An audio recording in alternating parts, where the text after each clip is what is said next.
सुमन, मैं काम पर जा रहा हूँ। आज बहुत देर हो गया है। तुम बच्चों को स्कूल छोड़ आना। जी स्कूल तो मैं छोड़ आऊंगी, लेकिन मोनू पिछले 2 दिन से कह रहे हैं कि उनके स्कूल की टीचर स्कूल की फीस मंगा रही है। हाँ तो जाकर दे आओ ना स्कूल की फीस। अजी कहाँ से दूं? आप जो पैसे लाते हैं उसमें मुश्किल से तो घर चल पाता है। अब उतनी सी तनख्वाह में मैं बच्चों की फीस का इंतजाम कैसे करूं? अजी मैं एक बात आपको साफ साफ कह देती हूँ, आप सेठ हरि ठाकुर जी से पगार बढ़ाने की बात कहिए। ठीक है, मैं आज ही सेठ जी से थोड़ा पगार बढ़ाने की बात करता हूँ। इतना कहकर चंदन काम पर चला जाता है।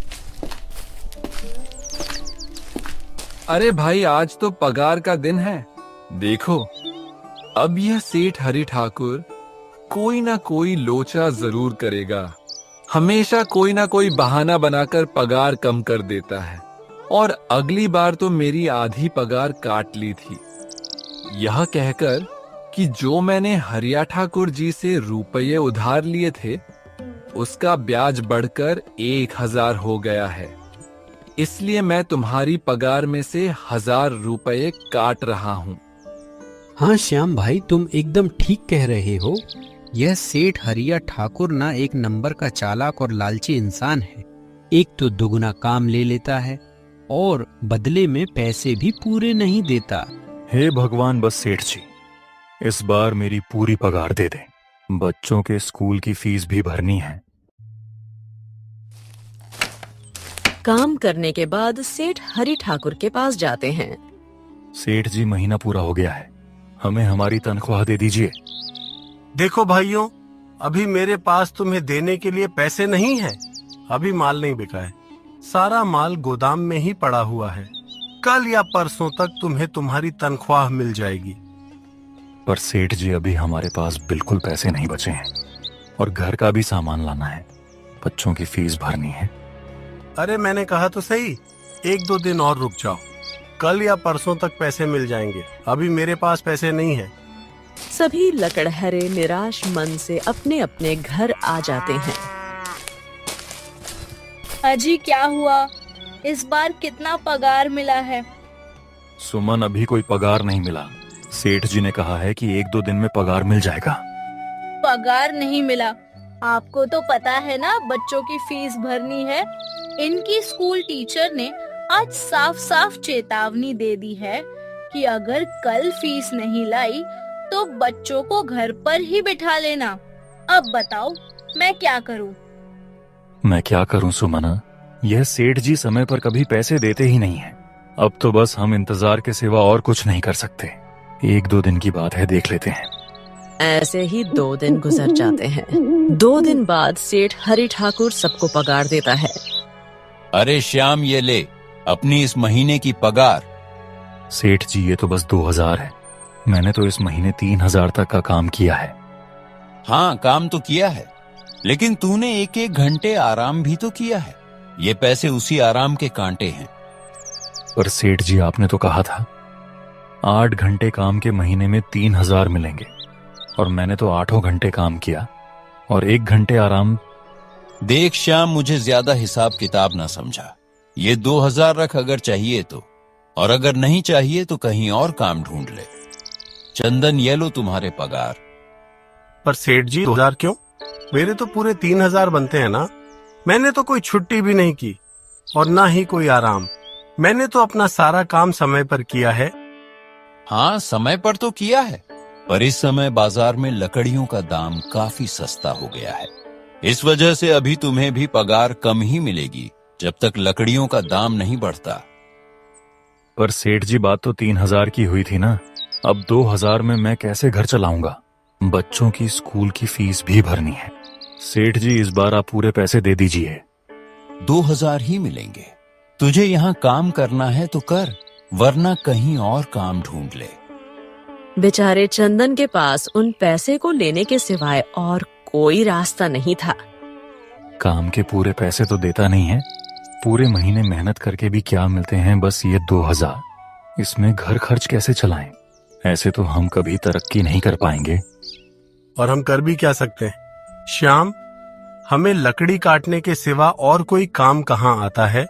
और कोई काम खोलना भी चाहे तो उसके लिए हमारे पास इतने पैसे कहाँ हैं? अब जो भी हो, हमारा तो बस ये सेठ हरि ठाकुर ही सहारा है। कुछ देर बातें करने के बाद अपने घर की ओर निकल पड़ते हैं। जी आ गए आप। कितनी पगार मिला है? सुमन, इस बार सेठ जी ने बस 2000 ही दिए हैं। बस 2000? इतने में कैसे घर चलाएंगे? बच्चों की फीस में ही हज निकल जाएंगे, फिर 1500 में क्या क्या करेंगे? अब मैं क्या कहूँ सुमन, अब तुम्हें इसी में ही गुजारा करना होगा। तुम सबसे पहले बच्चों की फीस भर देना, इसके बाद बाकी का मैं देखता हूँ। मैं सोच रहा हूँ कि लकड़ी काटने के बाद में कहीं और भी काम ढूंढ लूं।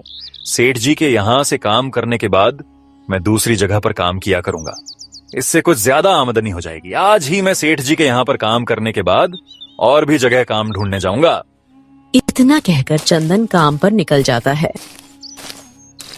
और जैसा कि चंदन ने कहा था, वह हरि ठाकुर के यहाँ काम करने के बाद काम की तलाश में निकल जाता है।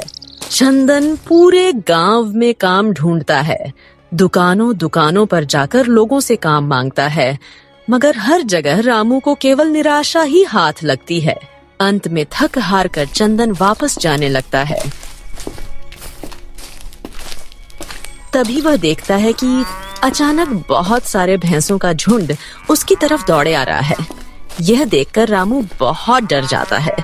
वह इधर उधर देखता है तो उसे एक गुफा दिखती है और वह गुफा में जाकर छुप जाता है।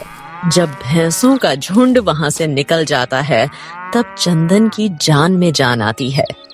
हे भगवान, आज तो बाल बाल बच गया मैं, पर ये मैं कहाँ आ गया? चंदन यह सब सोच ही रहा था कि तभी उसकी नजर गुफा में रखी एक टोकरी पड़ जाती है। चंदन उस टोकरी के पास जाता है। यह कैसी टोकरी यहाँ पड़ी है? इसे मैं घर ले जाता हूँ, सामान रखने के काम आ जाएगी। चंदन जैसे ही उस टोकरी को हाथ लगाता है, गुफा में से एक आवाज आती है। रुक जाओ, इसे छूने की कोशिश मत करो।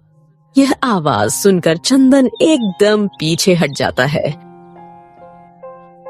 तभी गुफा में एक जिन प्रकट हो जाता है और वह रामू से कहता है, कौन हो तुम और मेरी गुफा में क्या कर रहे हो? मुझे माफ करना, कुछ भैंसों का झुंड मेरे पीछे पड़ गया था और उनसे बचने के लिए मैं इस गुफा में आकर छिप गया और फिर मेरी नजर इस टोकरी पर गई। माफ कीजिए। चंदन, तुम्हें डरने की जरूरत नहीं है। मैं तुम्हारे बारे में सब जानता हूँ। मेरी नजर एक बार भी जिस पर पड़ जाती है, मैं उसका इतिहास अपनी खुली आंखों से देख सकता हूँ। पर आप है कौन और आप इतने विचित्र क्यों दिखाई पड़ रहे हैं? आप अपना परिचय दीजिए, कौन है आप? मैं एक जिन हूँ और मैं कई सालों से इस गुफा की रक्षा कर रहा हूँ। यह गुफा मेरे पूर्वजों की है।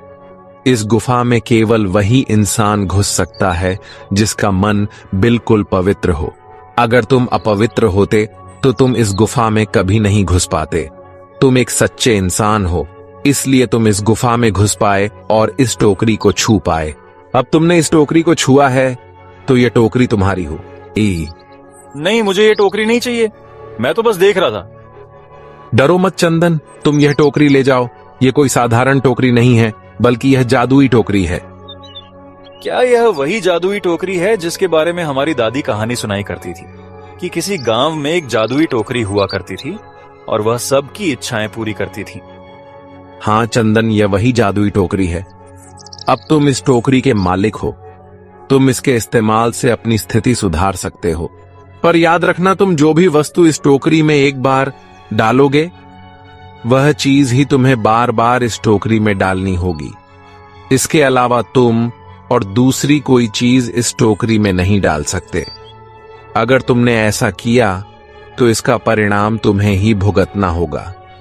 मेरी इस बात को हमेशा ध्यान में रखना और सोच समझकर बिना लालच किए इस टोकरी में वही सामान रखना जिसकी तुम्हें जरूरत हो। चंदन टोकरी को लेकर घर आ जाता है। सुमन, ये देखो, ये मैं क्या लेकर आया हूँ। कैसे डोल है। क्या लाए हो आप? बस यह एक टोकरी। सबसे पहले ये बताइए, आप तो काम की तलाश में गए थे ना, तो कोई दूसरा काम मिला कि नहीं? अरे सुमन, मेरी पूरी बात तो सुनो। ये कोई ऐसी वैसी टोकरी नहीं है, बल्कि ये एक जादुई टोकरी है। चंदन सुमन को वह सारी घटना के बारे में बताता है जो उसके साथ हुई। अच्छा, तो आपका कहने का मतलब है कि इस टोकरी में हमें कोई ऐसी चीज डालनी होगी जिसकी हमें सबसे ज्यादा जरूरत हो। सुमन, तुम्हें याद है एक बार मैं जंगलों में लकड़ियां काटने गया था तो मुझे एक चंदन की लकड़ी मिली थी और वह मैंने तुम्हें लाकर दे दी थी। हाँ, दी तो थी। तो तुम उस लकड़ी को ले आओ। हम उस चंदन की लकड़ी को ही इसमें डालेंगे और उस लकड़ी से अपना एक व्यापार शुरू करेंगे। सुमन चंदन की लकड़ी को ले आती है और उसे टोकरी में डाल देती है। वह जैसे ही चंदन की लकड़ी उस टोकरी में डालते हैं, उसमें कई सारी लकड़ियां आ जाती हैं। अरे वाह, यह तो चमत्कार ही हो गया। यह देखिए कितनी सारी चंदन की लकड़ियां हो गई। अगर आप इसको बेचेंगे तो इससे काफी अच्छे पैसे मिलेंगे। हाँ सुमन, मैं कल सुबह बाजार जाकर इनको बेच आऊंगा और जो पैसे मिलेंगे उससे हम अपने मोनू और के स्कूल की फीस भर देंगे और बाकी बचे पैसों को संभाल कर रख लेंगे।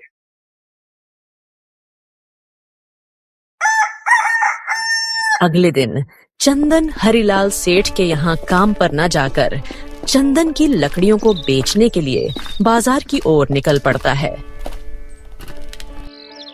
वहां पर चंदन की लकड़ियों को बहुत ही कम दामों में बेचा, जिसकी वजह से आम लोगों के साथ साथ बड़े व्यापारियों ने भी रामू से चंदन की लकड़ियां खरीदी।